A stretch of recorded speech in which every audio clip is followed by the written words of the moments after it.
Hello and welcome to Sobrix. I'm Adam and this is Sobrix. This is my channel for reviewing Lego sets and building them and other Lego related stuff.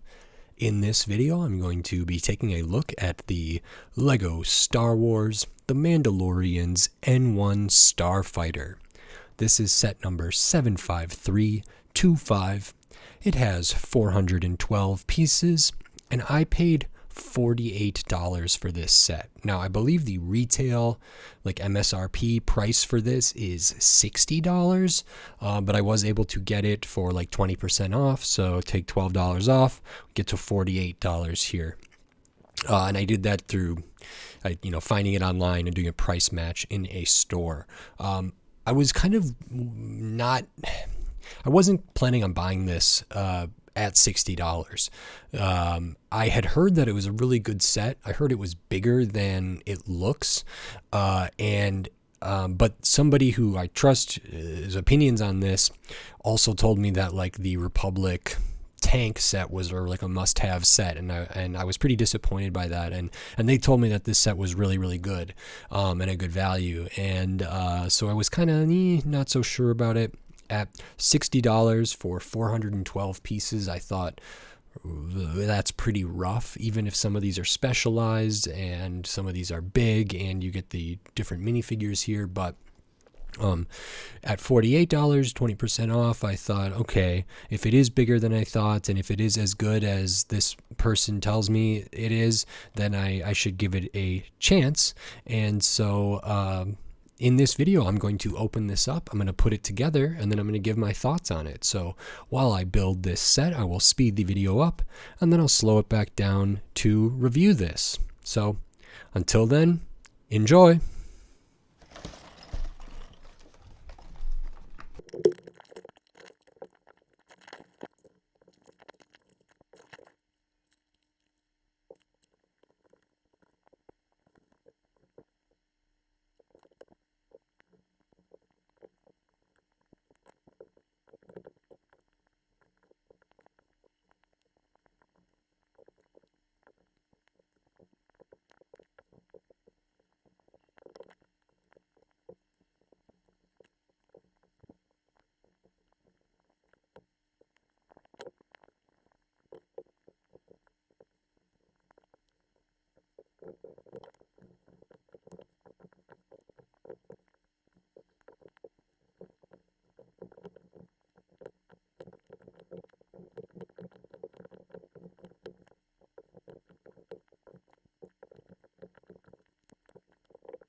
Okay, so that is this Lego Star Wars The Mandalorian's N-1 Starfighter. This is bigger than I thought it would be. I'm actually shocked that this is only 412 pieces, because there are a lot of big pieces in here, sure. but not even that big. It doesn't even use like one of the bigger sized wing elements or angled plates. And so there are big elements in here, sure, but there's a ton of small pieces in here too. So that's really shocking to me. So the footprint is huge. Of course, there's not a ton going on back here. This adds in a good few inches at the back, but this is way bigger than I think the piece count would lead you to believe, and certainly what it led me to believe. Instructions, fine, bigger. It's big, bigger than I like usually, but if that's what it needs to be for a ship of this size, that's fine. But other than its size and its piece count, I'm pretty surprised by this. I like it a lot more than I thought I would, and I'll kind of have to think about the value of this a little more here. But just to start off, I'll start off like I normally do, which is talking about the minifigures that are included with this set. So the first one we will take a look at is the Mandalorian, and I may take a moment just to look at this Mandalorian versus the new one. But of course, we get a Darksaber, I believe that is supposed to be, and fine. But I'll just quickly grab the new one.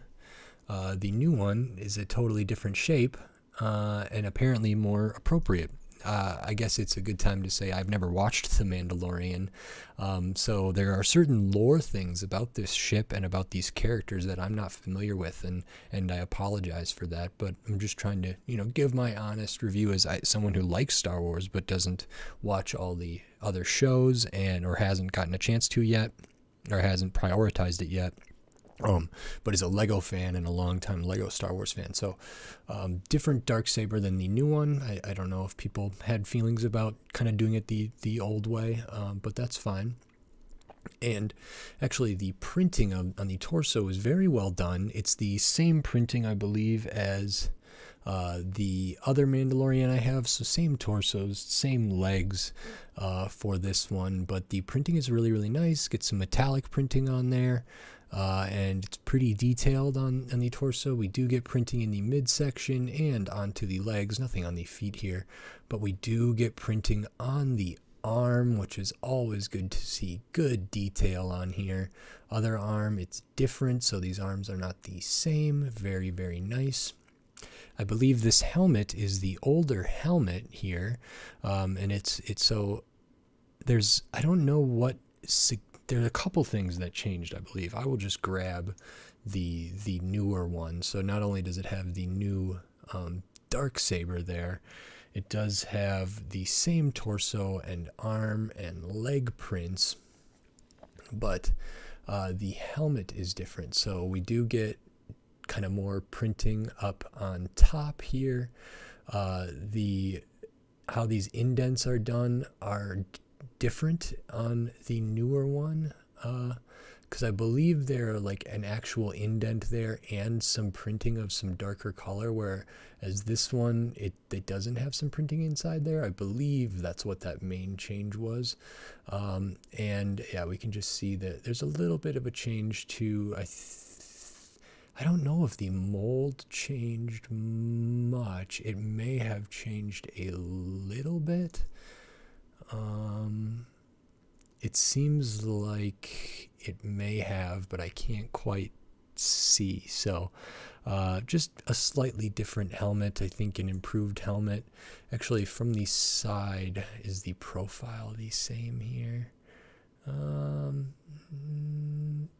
It's very close. It's very hard to tell. So it may just be printing that changed on these, but I could also, if someone told me that they changed the mold a little bit too, I wouldn't be surprised.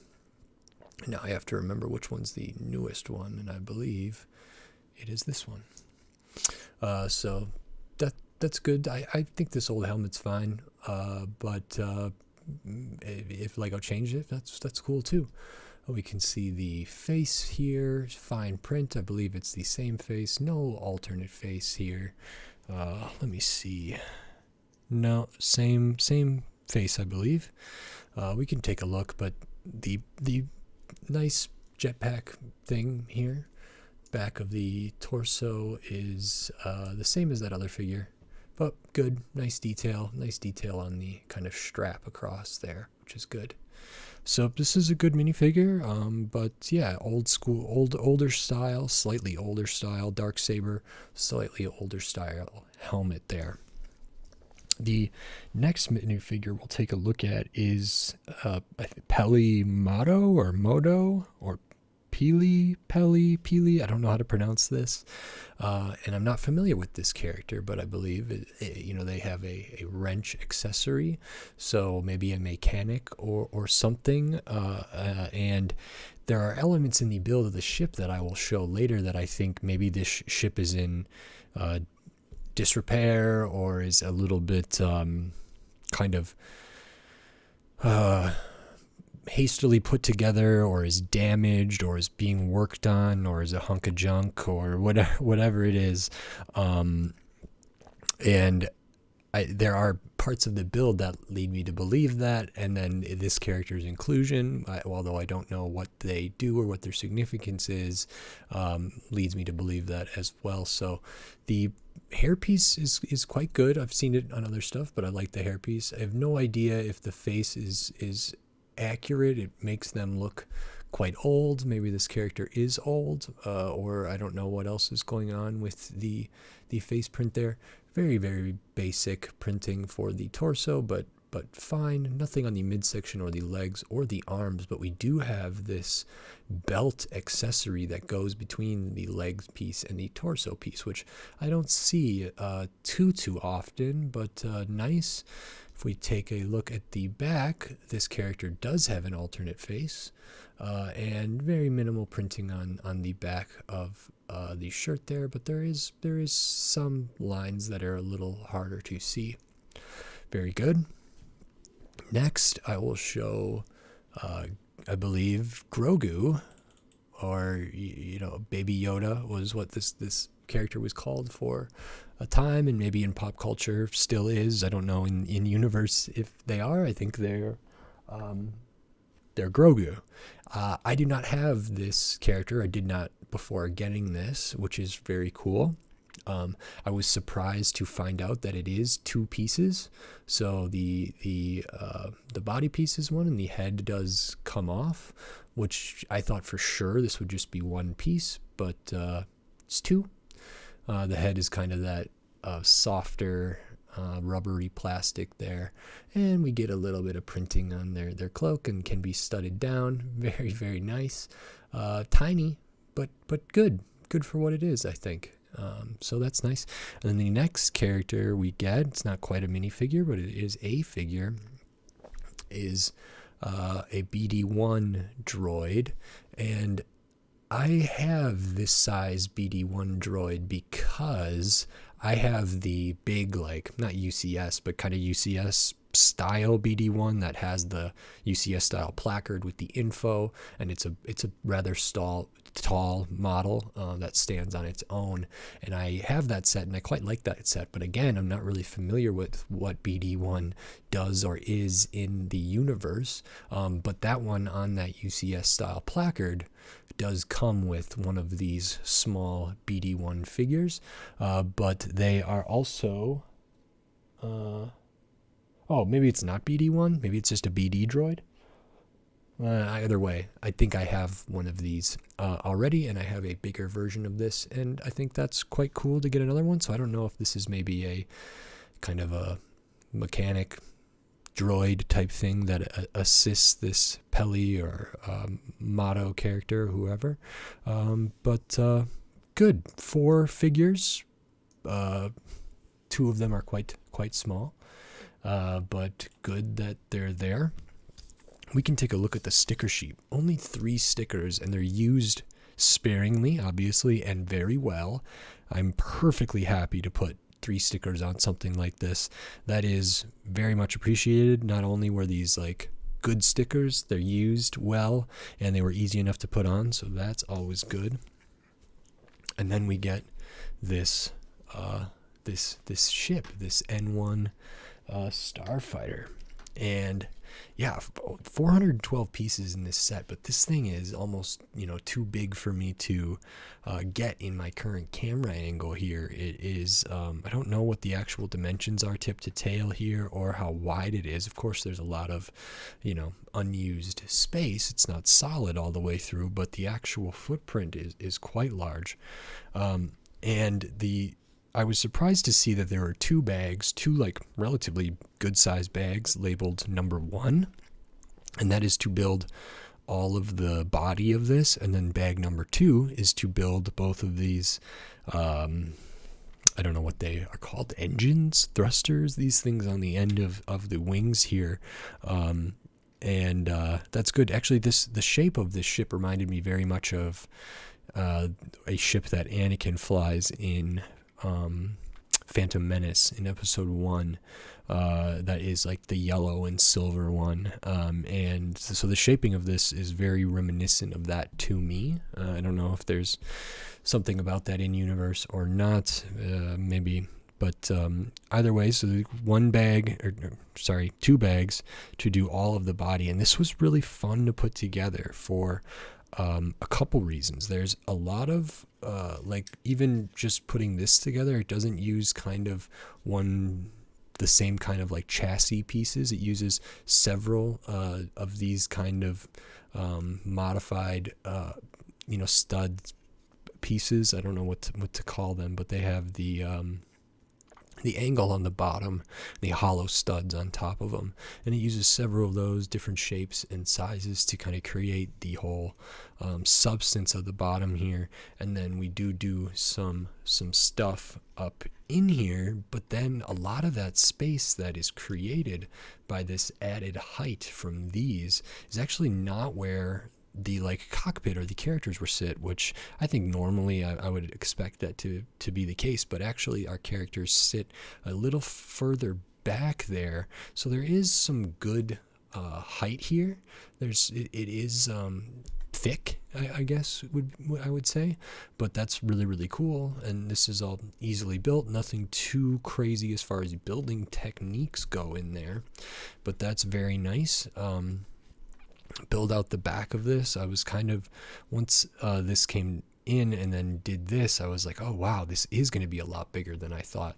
But this is pretty simple back here. I think it looks good. I think the effect is really, really nice of using these two, I don't know what they're called, but like a 1x2 plate with a big bar extension and then a stud here and a little more bar extension there, and then this piece in the middle to kind of make it look like there's those 3 things going there, which is really, really a good effect. And then this piece at the end is kind of that, it's not ABS, it's not solid, it's kind of that softer material, but not fully rubber. Like in here in the middle, it has some rigidity to it, but then at the end it's a little softer, which is nice. And for me, it's relatively new for Lego to do things like that.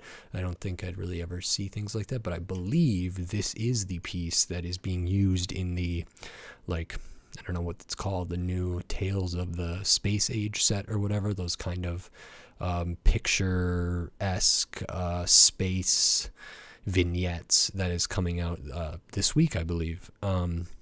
Which I'm excited for, and I'll talk about on this channel most likely. But I believe they are using a piece like this in white for an asteroid or comet trail. So very cool to see that here.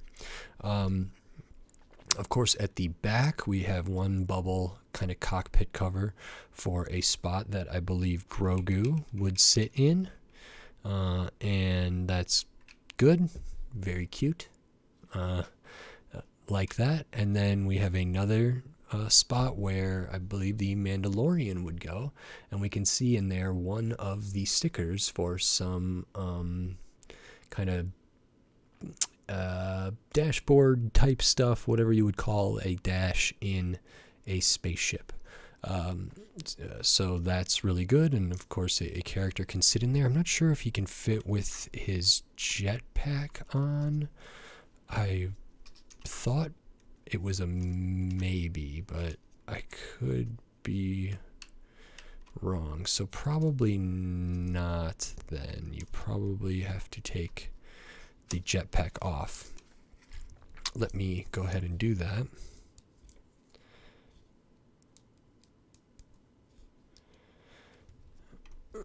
And, oh, maybe you wouldn't have to take the jetpack off. Maybe I just had to move their arms.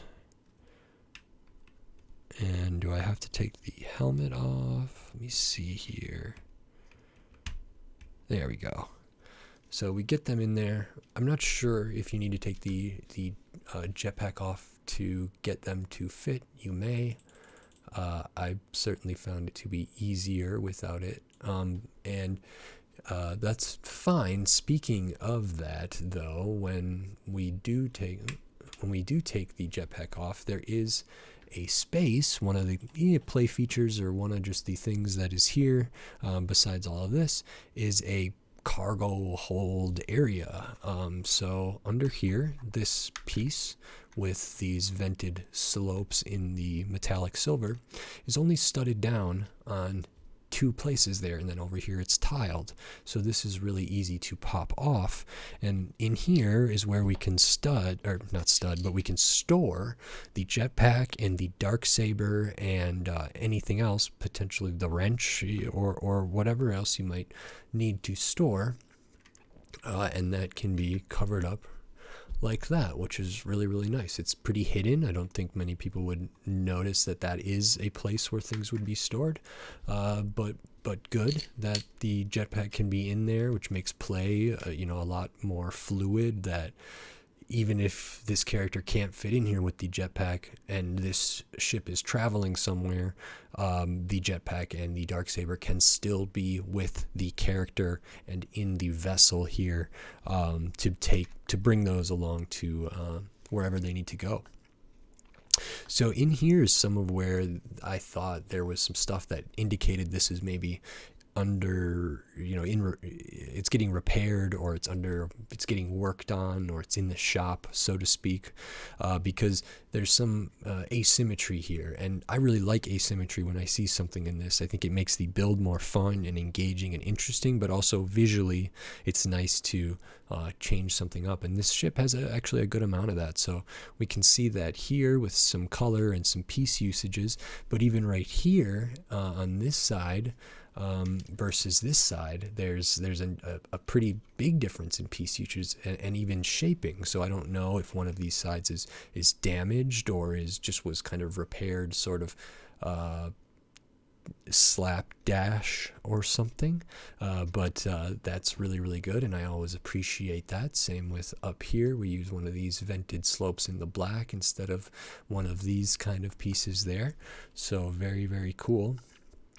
And then we also get a little bit of asymmetry with these, I don't know what to call them, but I'm calling them thrusters or engines or something on either side of the wings at the front. But looking at these actually is really, really cool. These are constructed in a really neat way, and there's kind of like, I don't know if it's technically considered greebling, but it is like greebling, adjacent if it's not, officially. There's a lot of little parts used in here to create like a really cool visual effect, but like kind of fill in some details, but also give it that feeling of maybe exposed parts that maybe would have been covered if this ship had seen better days. Maybe there are certain parts of this that would be totally covered or not, and I really like that effect. And there's cool parts in here usage. I actually don't know what this part is. It's like a minifigure, like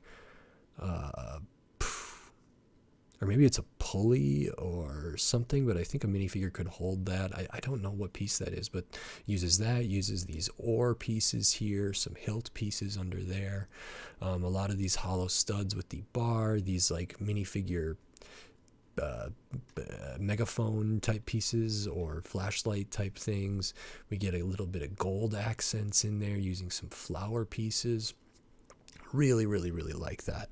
So this whole thing was a joy to put together because I didn't know where it was going, and I think it comes together really nicely. At the front, these are printed, So that is good. And then if we look at the other side, they are slightly different. There are some differences in how this whole part is constructed with some different piece usages there. And then back here, they're kind of just a mirror of each other. This one does have another sticker here, but because it has this tile up there, which does differentiate it from the other side. And then this is also different than this other side, which is another thing that I really, really appreciate. So very, very cool. And like I say, these come together in a really nice way, and I appreciate that.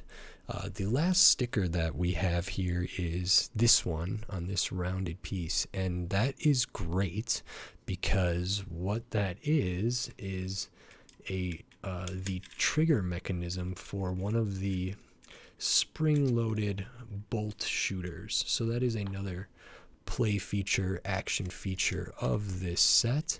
Pretty common for, ships to have bolt shooters or stud shooters or something. So this has the spring-loaded one. It is located right here in the center, which is unusual for me, I think. And most commonly, I feel like I see these in pairs of two, but not always, I suppose.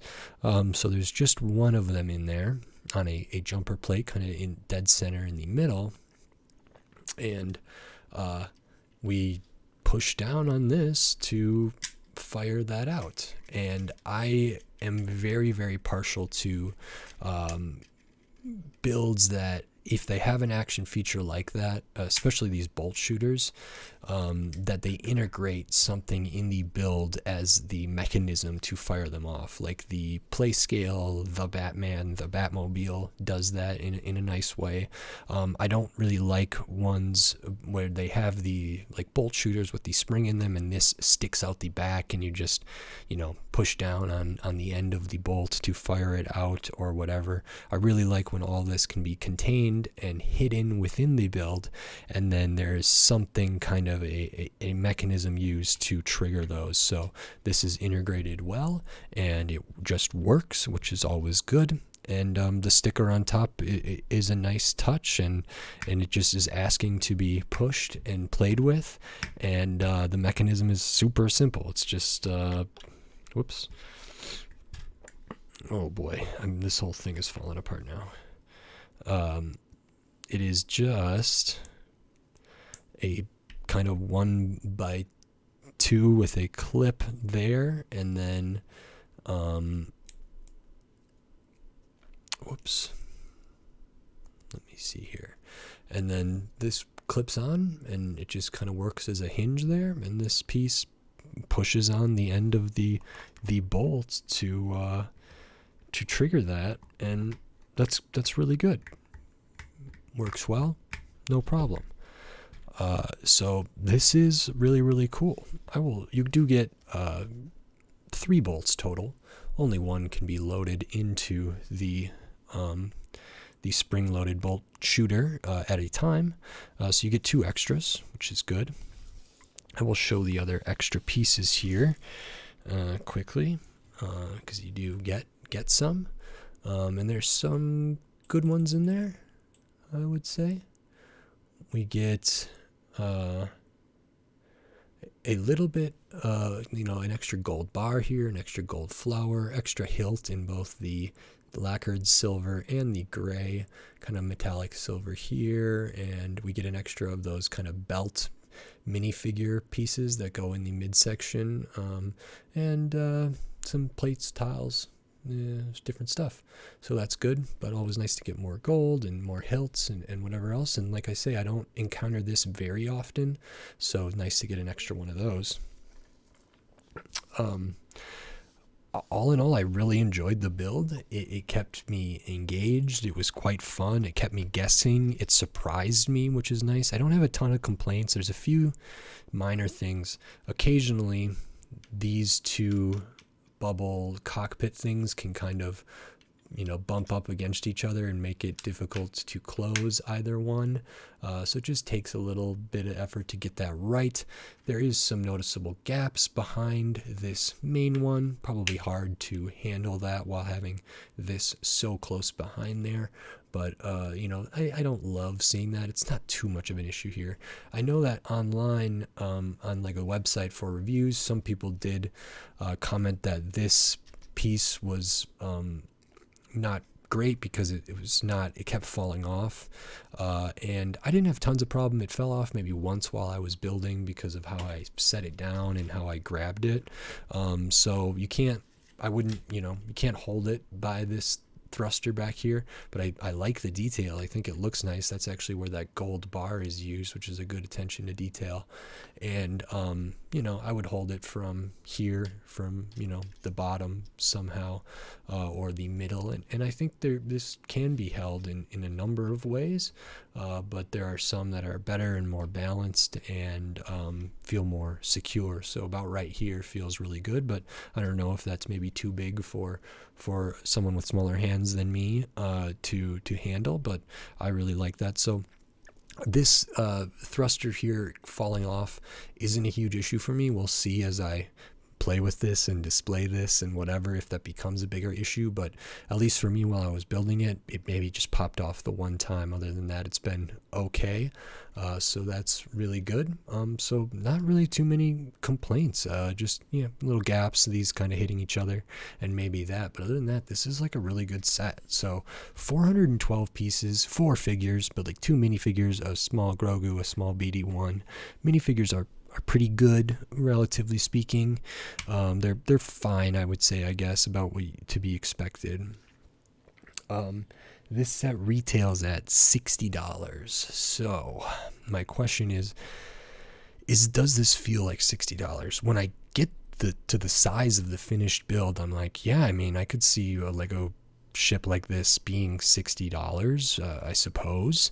When I compare it to other Lego Star Wars stuff, like going up to $100, like the Inquisitor Scythe thing, or going down to like either $40 or $50 for the Playscale X-Wing or the Boba Fett ship, or the then also comparing it to like the TIE Fighter, the ships from the Fang and TIE Interceptor, and the TIE Bomber, and then I guess maybe even Obi-Wan's, you know, Starship, which is cheaper, where this fits into all of that, and price-wise, if it's comparable. I mean, I think the TIE Bomber is pretty good for $60 or $65, and it does feel a little more substantial than this, even if this footprint might be a little bigger.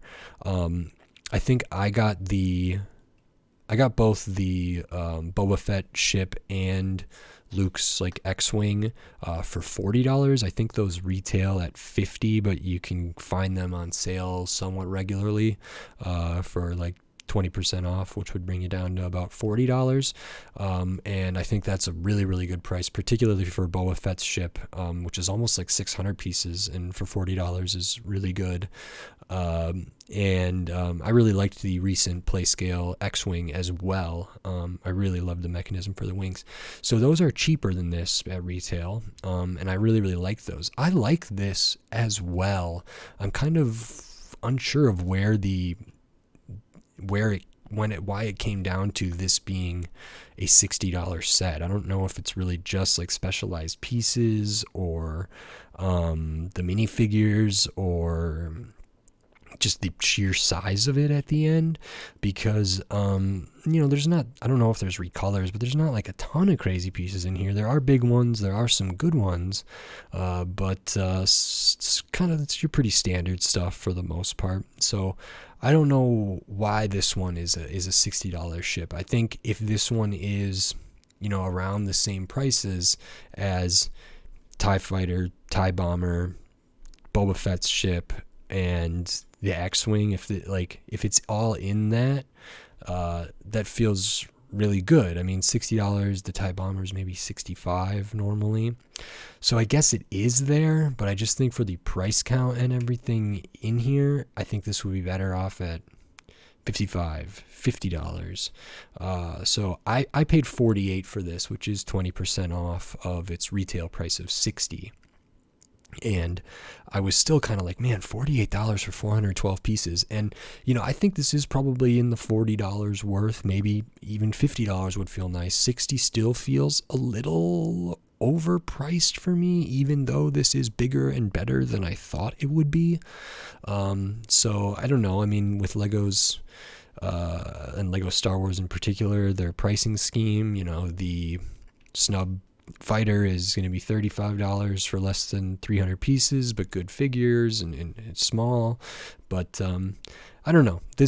I still think my gut is at $60. This still is a little bit overpriced, but I realize that I'm probably saying that about almost every Lego set that I talk about. I think they should be cheaper, and maybe I just need to come to terms with the reality of Lego pricing in today's time. But I am occasionally impressed by value. Like, for example, I thought all three of the Indiana Jones sets were good value, and their prices were pretty good, and same with some Ninjago sets and whatever. So Lego Star Wars, I don't know. I had a blast building this. I do like this set a lot. I'm glad I got it on a sale, and that's my thoughts. So overall, pretty good. Because I like Lego, and I like building Lego Star Wars, and I like talking about them. So this is nice, and at the end, I'm very happy with what I have in front of me now. So that's good. If you like this video, consider giving it a like, and if you like the other videos on my channel, consider subscribing to it so you can stay up to date on all the Lego videos I will be doing in the future, including more Lego Star Wars and a bunch more Lego themes. So subscribe so you don't miss any of that. And until next time, thanks. Bye.